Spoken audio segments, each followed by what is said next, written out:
و جل. الله ذوالجلال بیان کرد که اینی لأهم بأهل الارض عذابا فاذا نظرت الى عمار بیوتی والمستغفرین بالاسحار والمتحابین فی صرفت عذاب عنهم. پیامبر صلی الله علیه و سلم بیان کرد که الله ذوالجلال بیان میکند که سه عمل هست که غضب خدا را خاموش میکند. سه کاری هست که سه عمل هست که غضب خدا را خاموش میکند، غضب خدا را نیست میکند. که الله ذوالجلال میگفته است که اینی لأهم بأهل الارض عذابا. خداوند میگه قصد میکنم که به بالای زمین به اهل زمین عذاب بفرستم. اگر عذاب پروردگار معلوم است خود زمین لرزه است. اگر که خدا که بخواهم یک ثانیه ده همه زمین زیر رو میشود، همه در قدرت خداوند میشه. یا که مثلا که یک شمال است، یک شمالی سخت میشود مثل قوم عاد باری که همه را زیر رو میکنه، نابود میکنه. یا مثلا که سوختار است، یا که مثلا که در جای باران یگان چیزی دیگر میبارد. عذاب خداوند خیلی خیلی خیلی گوناگون است. از آن جمله همین کسلی که امروز در دنیا پهن شده است، پهنش کردن و با مثلا اولی با گفته سلمان که خاطر جمع نشین، اولی با دویم موج دوره، اولی با امید نشین تمام میشود، اولی با حسه قفوش گفتگی گپا هستن. اگه ایره در کجا برآوردن، چخیل پهن کردن، چخیل نکردن، با کجا بردن، ایش ما کار نداریم. فقط همیشه در کار داریم که الله ذوالجلال همین خواست است. اگر الله ذوالجلال نخواه از دست هیچ کس هیچی نمیآید. اگه شاید که حکمت ها باشد داری، برای غیر مسلمان عذاب است، اما برای مسلمان حکمت است.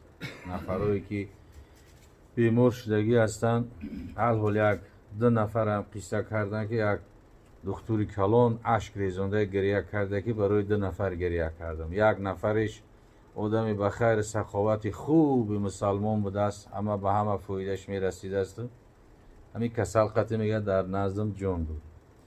اما نفر دیم یک آدم کلان که مثال بسیار بسیار رتبه های کلان قطعی و پیش از مردنش فقط دستش در پیشونش گذاشته است، گفته است همین کار نکردم، سجده نکردم، نماز نخوندم، خدا را نشناختم، از خدا بیگانه بدم.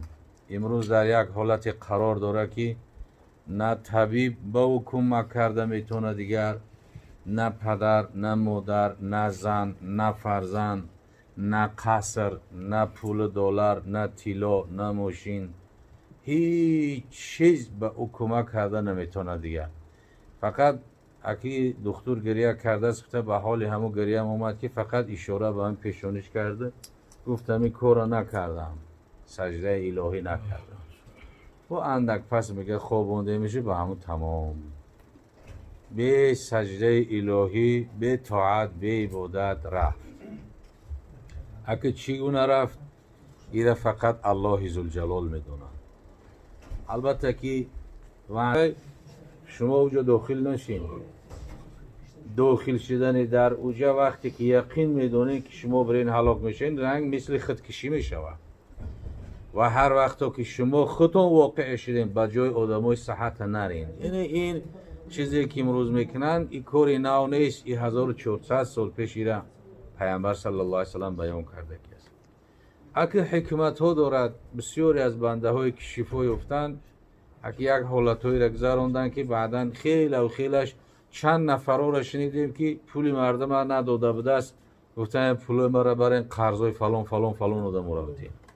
بسیارش بسیار وصیت هایی کردن فلان عملی صالح کنین، گفته فرزنداشون زناشون که قرآن بخونین، نماز بخونین، که حالتی هست که هیچ کس کمک کرده نمیتونه. اگه عذابای خداوند میبینم در رکوع و سجود و تکبیر و تحلیل و تسبیح میبینم، غضبم نیست میشود، غضبم دور میشود.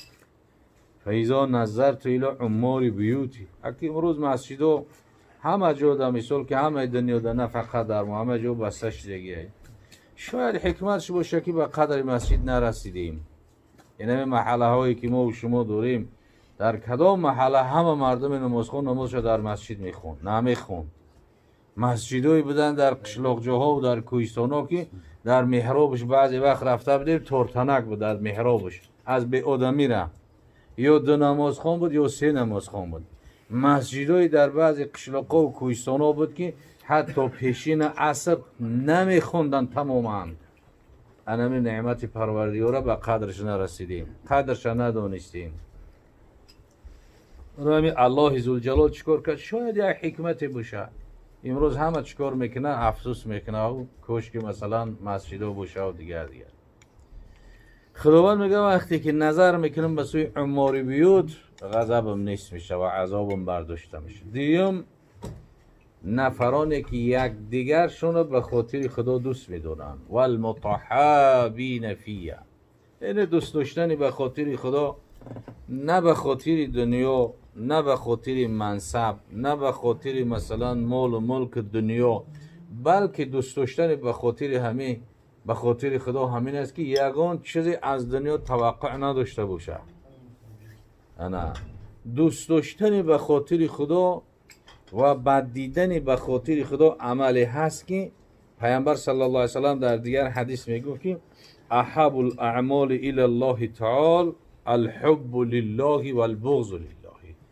دوست داشتنی عمل به سوی پروردگار دوست داشتنی به خاطر خدا و بد دیدنی به خاطر خدا است. هر کجا که در کره زمین مسلمان و مسلمان زاده است دوستشون می‌داریم، احترامشون میکنیم، دوستشون می‌داریم، محبت داریم. فرق ندارد که تاجیک است، حبشی است، مثلا اون نیگر است، بلال حبشی هم حبشی سیاه پوست بود، لیکن سفید پوستی که خدا را نشناسه ما با ما چی در کار؟ یعنی هر کجا که کسی که لا اله الا الله محمد رسول الله میگه، ما نه، الله ذوالجلال میگه اینما المؤمنون، او میگه برادرای شما هم.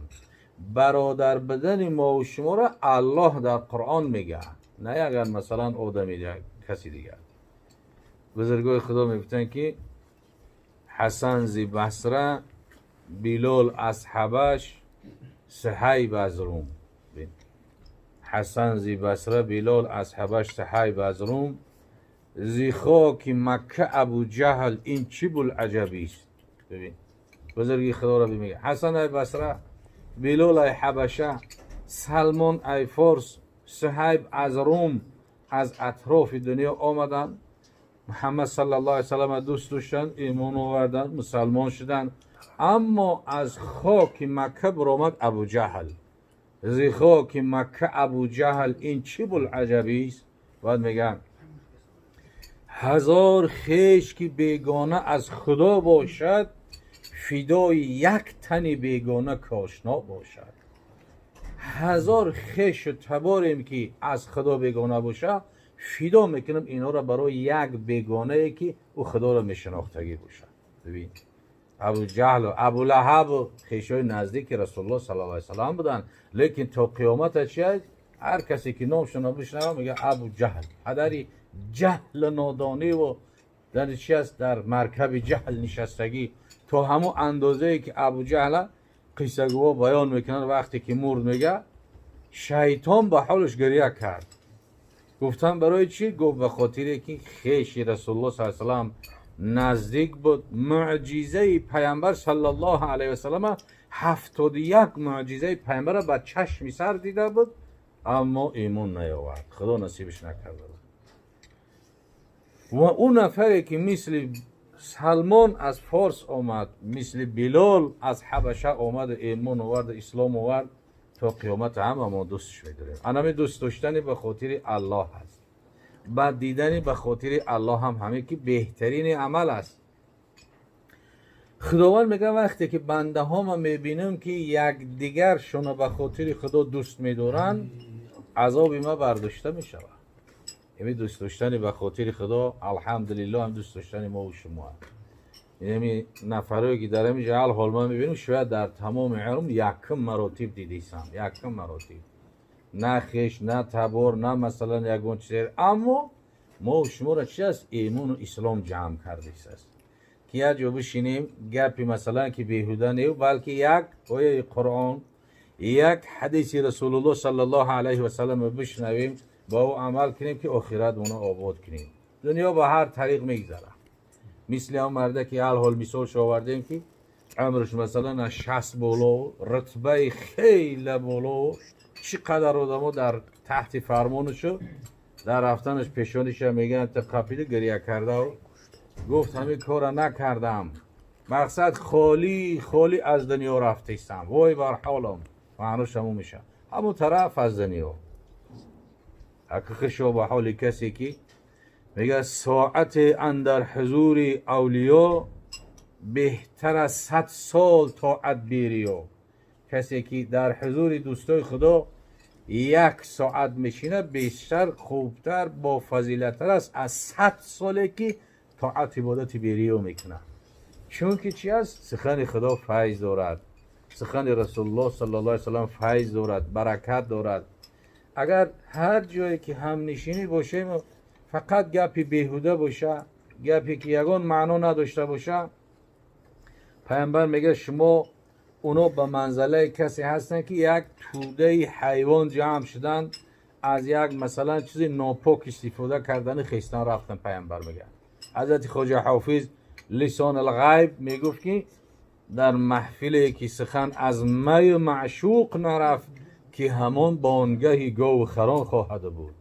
در محفلی که مجلسی که سخن از می معشوق نرفت، از الله نرفت، از سخن خدا نرفت، از سخن رسول الله نرفت، او چی است؟ که همان بانگهی گاو و خران خواهد بود. میگن همون قدر در نزد خدا به ارزش است.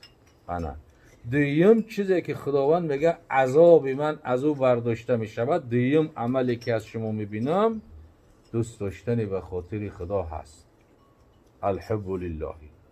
و سوم چیزی که الله ذوالجلال بیان کرد که به سبب اون عمل عذاب ما برداشته می شود، وقتی که قصد دارم که به سر مردم به زمین عذاب بفرستم، این عمل چی است؟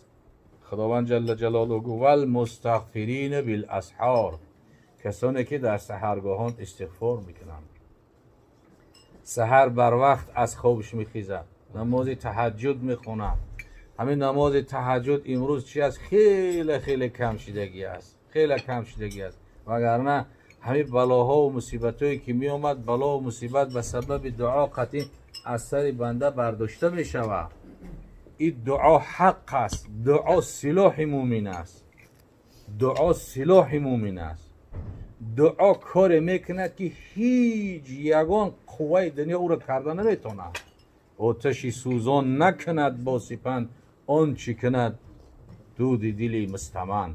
همین قدر دعا تاثیر داره. اما همین دعا امروز از ما چیست برداشته شده است. این اگر در یک جماعت کی همین شب نماز تهجد خوند در حق مسلمانای دنیا، در حق همین مملکت من دعا کردن که خداوند همین بیماری از ما برداشته که از ما نیستش کن، ناآرامی را خدا از ما برداشته کن نیست کن، کی همین دعا را کرد در نصف شب. مسجد مایلش معنی است، مسجد دیگر کارا، اما همین دعای نصف شبی تهجد اگر بخیدی در نصف شب طهارت کنی، تهجد بخونی، گریه کنی، دعا کنی، کی خبردار میشه؟ کی معنی میکنه؟ و کی ایره معنی کرده میتونه؟ هیچ کس. اما همون توفیق چی است؟ کم شده است روز بر روز. الله ذوالجلال میگه وقتی که نفرانی که طلب استغفار میکنن در سحرگاهان والمستغفرین بالاسحار، و سبب همون طلب مغفرت و عذاب من از بالای زمین برداشته میشود. همین سه عمل الله ذوالجلال در حدیث قدسی بیان کرد. یکم عمار بیود، مسجدهای آباد، پر از نماز خوند. دوم چیه که نفرانی که یکدیگرشون به خاطر خدا دوست می‌دارن. به خاطر خدا دوست داشتن امروز چی از کم است. یعنی یک کس یک منصب بگیره، اموال درگرد اطرافش از هر کجا جمع شدن میگیره. بابی تو با بابی ما شناس بده، فلان بده، بهمدان بده. همین قدر کوشور میکنه که یک زنجیرک بیا بچسبونه به همون که تو که از همون یک نفع دنیا بگیره. این چی است که به خاطر دنیا است. اما وقتی که به خاطر الله کی باشه، به خاطر خدا باشه، خداوند میگه ببینم عذاب ما برداشته میکنم. این دویم و سوم کسانی که طلب مغفرت میکنن. حضرت مولایی میگفت اقامت کن راه شرع نبی را، نفس تا هست میکن پیروی را، خدا خواهد ز بنده بندگی را، رسول خواهد ز امت پیروی را. بنده نوکی زبانی که تا در نار دوزخ در نمانی. بنده نوکی زبانی فقط الحمدلله. ها مسلمانم الحمدلله، مسلمانم الحمدلله میگه دروغ میگه. مسلمانم الحمدلله میگه نماز نمیخونه. مسلمانم الحمدلله میگه میبینی یک عملی بد دیگه کرده سای. مسلمانم الحمدلله میگه غیبت و بهتان کرده سای. این خیلی مسلمانی نوکی زبانی از قهر غضب خدا نجات نمییابه. برای میگه نباشی بنده نوکی زبانی که تا در نار دوزخ در نمانی. مشو ملا و صوفی شیخ صنعا، مسلمان شو مسلمان شو مسلمان. مسلمان بودن تو کی به کار است، مسلمان مردن اینجا اعتبار است. یک نفر ولی یک قصه را چندین بار بیان کرده، مسلمان می شود از مردم های امریکا، مسلمان می شود، اسلام همین قدر می آموزه حقیقتش درک میکنه، مسلمان می شود و مذهب حنفی را اختیار میکنه. بعدا در یک طرقتی شناس می شود در همون اروپا. همین قدر محبت مسلمان داره که یک مسلمان ببینم یک خدا و پیغمبر را بگه، بعد میگن که فلان جا یک ترک مسلمان های میگه شیده رفته کفته ترک میوه قدش چاق میگیره سلام میکنه در آغوش میگیره تو برادری ما بده مسلمانی خدا موتره برادر گفته. بعد وقتی نماز میشه مسجد از آن میتونه میگه برادر بیا بریم که وقتی نماز شده میگه که خیلی برای که من نماز نمیخونم. هیچ خیلی مسلمانی نماز نمیخونم. با روزی دیگر یک حالت دیگه میشه در راه میبینش مسجد بریم نماز میگه من نمیخونم. یک روز دیگه با رستوران میره در همونجا یگان چیز خوردن که میبینه در پیش یک ریومکای عرق موندگیه یک شیشه. بعد پیش میگه که انا برادر تو همون مسلمان بودی، میگه الحمدلله مسلمان هستم. این در پیش حرام کرده خداست، میگه خدا حرامش کرده است نه که من همین کم کمک میخورم. بعد میگه برادر عزیز میگه اینجا چی گپی هست، یا من همین اسلام نفهمیدم یا تو مسلمان نیستی. یا من اسلام نفهمیدم، اسلام گفته یگان دینی دیگر را فهمیدم، یا که تو نماز نخونی عرق بخوری با مسلمان محبت نداشته باشی، یا تو مسلمان نیستی یا من اسلام نفهمیدم. میگه نیکی همین خیلی مسلمان با حضرت مولایی میگه نباشی بنده نوکی زبانی که تا در نار دوزخ در نمانی.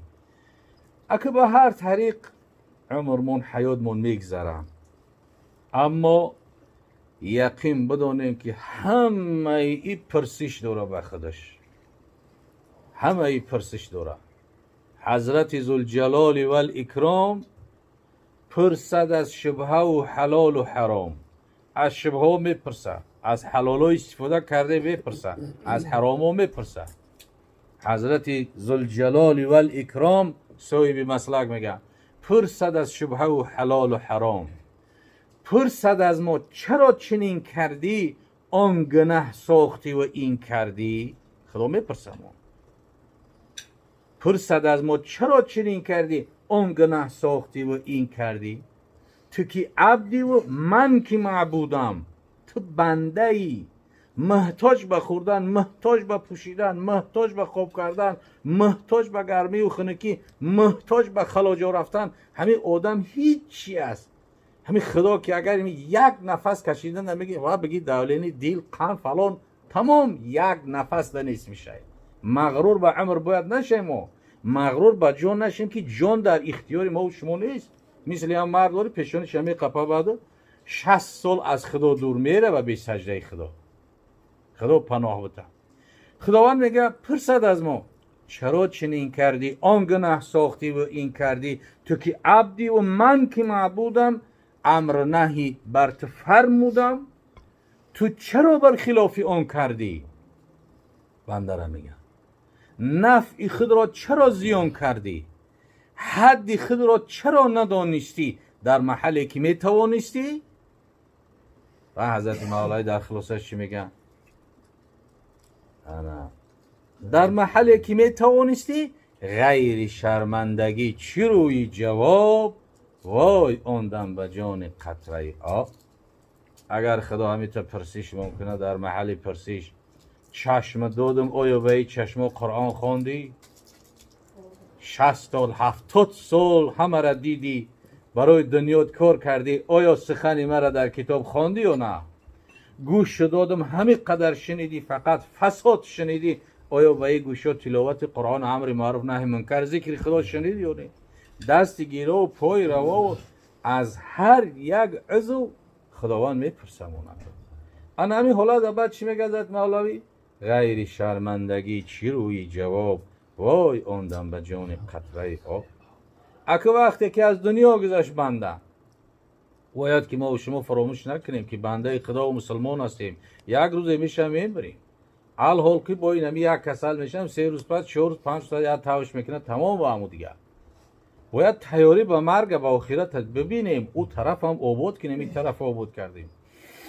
وقتی که بنده گذشت اگه در خانه قبر میگذارنش دیگه فساد میشه و بو میگیره و دیگر بوی آدم از همه بوها در پلیدتره. اگر همین خلاجای دنیا را جمع کنن آدم از او در بوش بدتره. بوی او آدم ضرر نمیکنه فقط نفرتش میاد اما بوی آدم میکشه آدم. زهر در وجود آدم هسته که بین همون طبیبا هم تا محکم میکنن در حالت همون اپراسیا و در دیگر حالت ها در وجود هم تا غذا هسته و روح میویا ببینه که علاکه که جسم جسد فساد شده است کرمو چریده سنش بو تف و سخن میکنه. حضرت صاحب مثلا میگه مرده را برن سوی گور بعد میگه جان شیرین نظر کند از دور روح بعد میاد جسد میبینه میبگوید به نفس ای بدکش هم به من ساختی و هم برخیش. در دنیا گناه روح و جسد یک جو کردگی هم عذابم در آخرت روح و جسد یک جو میکشن. در قبرم روح و جسد پرسیده میشه و عذاب راحتش هم روح ده هم جسد ده. بعد میگه که روح که میگه عاقبت حال این چنین بوده چون نکردی عمل بفرموده.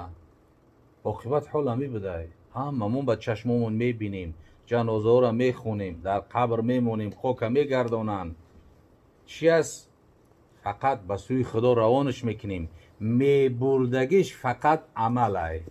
خونش نمیبره پولش نمیبره مالش نمیبره موشیش نمیبره زن نمیبره فرزند نمیبره فقط صاحب یک مال است که او عمله عمل صالح کرده باشه خشا بر حالش. بعد میره روح جسد میگه عاقبت حال این چنین بوده چون نکردی عمل بفرموده این که میخستی و میخفتی زن و فرزند مال میگفتی.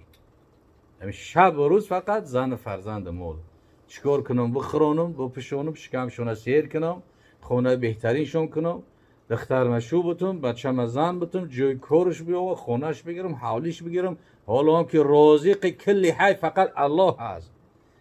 فرزند بنده است خدا را غمش مخور تو اون نه که مثل خدا بنده پروری. او در 9 ماه در بطن مادر خدا فراموشش نشه رزق رسون امروز در بالای زمین او به رزق میمونه. بسیار در تجربه میبینه آدم پدر و مادر نداره یتیمه نه که به جای رسیدگی که 1000 پدر و مادردار نیم او را رسیدگی نیستن چون که رازق فقط الله هست. بعد میگه که اگه طاعتی بودت نکرد بعد میگه این که میخیستی و میخفتی زن فرزند مال میگفتی. بعد در روی چی میگه بی وفا بوده است مال و جفت نزد مولای خود چی باید گفت. نماز قضا کرد نماز به وقتش نخوان حج نرفت زکات مولا نداد 5 وقت بجا نیاورد چه من کار میکنم روزگار دارم. از اینجا قناعت نکرده به ملک دیگر رفت خدمت یک بیدینی بدبخت کرد از اونجا از عمرش زویه شدن گرفت یک روز دیگر مرد تمام دیگر هم از برای چی؟ برای همه ها اینا با در روز قیامت از کشتلت میگیرن که کی ما تو را مجبور کردیم برای ما را حرام بیار. حرامای خوراندگی و پشاندگی تا بگیر خودت پدر میگه فرزندو. انا که بعد چی میگه؟ بی وفا بوده است مال و جفت، نزد مولای خود چی باید گفت؟ بنده بودی ولی زنا مردی، بندگی را به جا نیاوردی، با کدامین عمل کدامین حال می روی نزد حضرت متعال. پس به کدام عمل کدام حال نزد پروردگار. الله ذوالجلال همه ما و شما را توفیق هدایت نصیب و روزی بگرداند و خداوند سرزمین تاجیکستان عزیز ما و شما را پرفیض و برکات بگرداند. این بیماری ها را خداوند برداشته نیست و نابود بگرداند از سر تمام مسلمان دنیا و الله ذوالجلال همه ما و شما را توفیق هدایت سربلندی دنیا و آخرت نصیب و روزی بگرداند.